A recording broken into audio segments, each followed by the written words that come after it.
Voici, l'Éternel notre Dieu nous a montré sa gloire. La grande conception de Dieu dans toutes ses œuvres est la manifestation de sa propre gloire. Tout ce dont ce n'était pas le but était indigne de lui. Mais comment est-ce que la gloire de Dieu sera manifestée à des créatures aussi misérables que nous ? L'œil de l'homme n'est pas quelque chose de simple, il a toujours un regard du côté de son propre honneur. Il a une très haute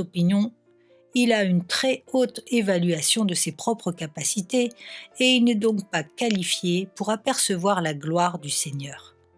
Il est clair alors que le moi doit être chassé pour que Dieu puisse être exalté.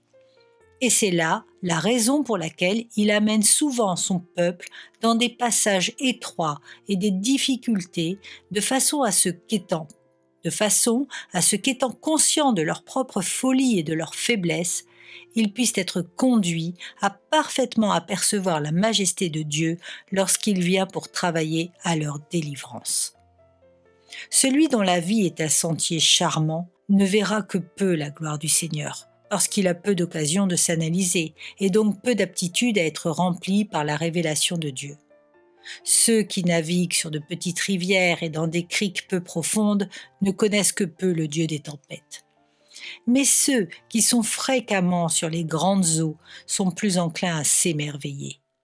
Parmi les énormes vagues du deuil, semblables à celles de l'Atlantique, dans la pauvreté, la tentation et la souffrance, nous apprenons le pouvoir de l'Éternel, parce que nous ressentons la petitesse de l'homme.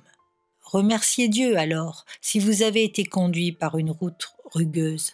C'est ce qui vous a donné votre expérience de la grandeur et de la charité de Dieu. Vos troubles vous ont enrichi d'une richesse de connaissances inaccessibles par d'autres moyens. Vos épreuves ont été la fente du rocher dans lequel l'Éternel vous a mis, comme il l'a fait pour son serviteur Moïse, afin que vous puissiez apercevoir sa gloire qui passait là. Louez Dieu de ce que vous n'avez pas été laissé aux ténèbres et dans l'ignorance qu'une prospérité soutenue aurait pu impliquer, mais que dans le grand combat de la détresse, il vous ait été donné la capacité de voir sa gloire dans ses relations merveilleuses avec vous.